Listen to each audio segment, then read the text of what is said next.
এখন অনেক বেশি শীত পড়ে গেছে, তাই ভাবলাম যে খিচুড়ি রান্না করব।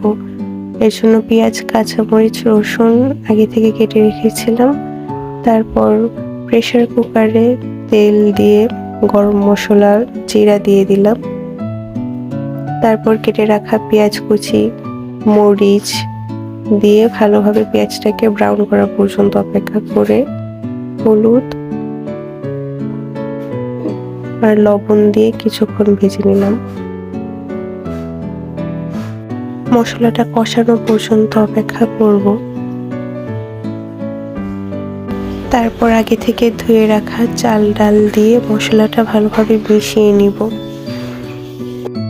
মসুর ডালের হালকা একটু গন্ধ থাকে, এই গন্ধটা যাওয়া পর্যন্ত অপেক্ষা করব।